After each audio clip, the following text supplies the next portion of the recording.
So I just attended William Brown's beginner boardroom in Dubai, and if you don't know who William Brown is, you need to check him out. He scaled an info products agency to about 850k a month and exited for multiple seven figures. Now, he held a boardroom where there was multiple seven-figure, even eight-figure entrepreneurs around the table, and we all learned from each other. And he gave some excellent lessons, and there were three key things that stood out to me I just wanted to make this video about. And we discussed everything from running ads, how to build an info agency, even done for you. There are three key things that I think he articulated very well that sort of sprung some light bulbs, and hopefully you'll do the same if you're watching this video. The first one really was that simplicity is key. Now, this is something I kept picking up after hearing sort of Will speak, was that he focused on one ad channel like YouTube or Facebook ads with one landing page on one VSL and one funnel and just mastered it. You just do one thing and get really, really good at it. And then once you're really good at that, you've mastered that one thing, you can delegate it, teach someone how to do exactly the same as you, and then move on to the next. It makes so much sense, it's so simple, but I think it's a trap that I definitely fell into and a lot of entrepreneurs fall into. You want to do everything. You want to do Facebook ads, but you also want to do organic content, but you also want to do cold email, and you want to run LinkedIn, and then you want to go to networking events, and then you bog yourself down with too many things. And if you do that, I think you end up being average at best at everything. Like, you're not going to get very good at one thing. Whereas if you just focus on one particular thing, whether it's one skill, one funnel, one sort of piece of content, like one channel of content, YouTube for example, then you get very, very good at it over time. And then you can start to teach that skill and then learn another one. So I think the main thing was just keep everything super, super simple. And as well, it ties itself into sales. Like, if you're selling something and you keep it very simple, it's very easy for the prospect to understand and for them to take action and trust you and feel comfortable with you. Whereas if you've got like 10 different offers and loads of different things and loads of different price points, the prospect will get confused, and we all know a confused mind does not purchase, so it'll make it harder for yourself.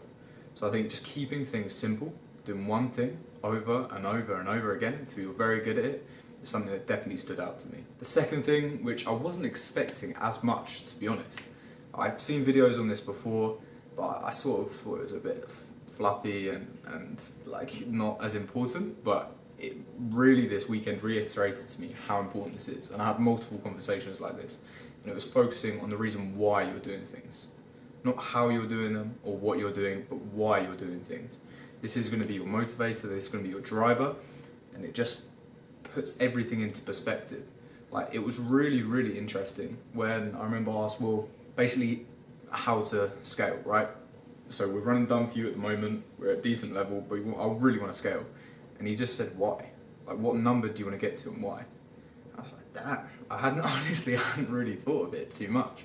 And I think that's the reason why I've been hitting plateaus potentially, is I don't have that why. Well, I do have that why, I've discovered it now, but it wasn't at the top of my head. It was sort of like bottled down inside me, and I was doing it for superficial reasons potentially. But when you really discover why you want to do something, whether it's to make your family proud, retire your parents, make your friends proud, you've got a deeper reason, a deeper level to like really dig deep and work hard. So, and this is something that Dan Henry spoke as well. That was an incredible speech he gave at this boardroom, like the Mastermind. He very much focused on your why as well. It's something you can't get around because it affects everything up here, and it's all a mental game. It's the same as when I used to be big into the gym. It's all a mental game, and it's the thing that keeps you, like that fuel inside your stomach and keeps you pushing forward, is what's going to make you successful. So don't neglect thinking about why you're doing things. In fact, I think it's important to reflect on that very often, why you're pushing so hard and what you were doing this for eventually. So I think that's one thing that stood out to me as well.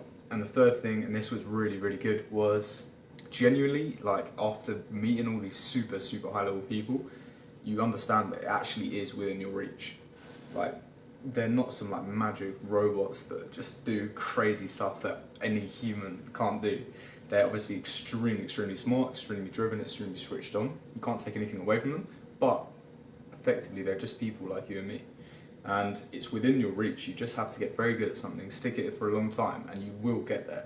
Like, these guys all started in the same position I was pretty much, or you might be watching this video. You don't start with like a crazy business, you start with an idea. And it's how you execute on that and build on that and turn it into your reality. But like, there was someone sitting at the table making 1.2 million a month, I heard that, I just couldn't believe it. It's ridiculous. And it's like they're the same people as you and me. It's just the actions that they take allow them to live that life and become who they are.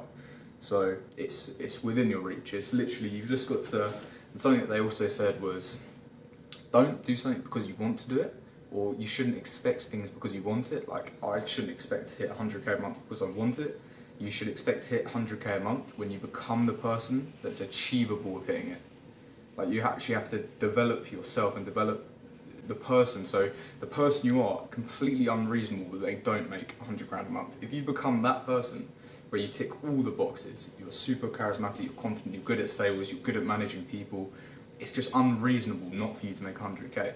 Whereas if you're just like, box yourself in your room, you know, you're not making these moves, like that, is that person really capable of making 100k a month? You might be able to achieve it once or push for it to happen, but if you focus, instead of chasing the number, on chasing the character you have to be. And I've heard Charlie Morgan speak about this, Alex Hormozy, and honestly, when they said it, it went over my head. But after understanding it on a deeper level this weekend, it's made me realise that it all comes down to who you are as a person. Your why, your reason behind things, and the person who you are. If you're capable and you deserve to achieve the success you have, everyone around that table who is achieving the numbers they deserved it because they were the person that done it. They didn't just want the number and wished it happened and tried a few things. Like, they became the person. They sculpted themselves, they sculpted their mind into the person that's capable of achieving that thing. And that's really what stood out to me. So I'm going to stop wanting things as much. I'm going to keep things simple, work hard, focus on the reason why I'm doing things, and become the person that deserves this, that deserves $1 million a month. And then it's going to happen. So I hope that's been valuable. The weekend was incredibly valuable to me, so I appreciate everyone for hosting it, and Will, thank you for putting it on. But yeah, I just thought I'd come on to speak my mind and share my thoughts. I hope you've enjoyed it, and I'll see you on the next one.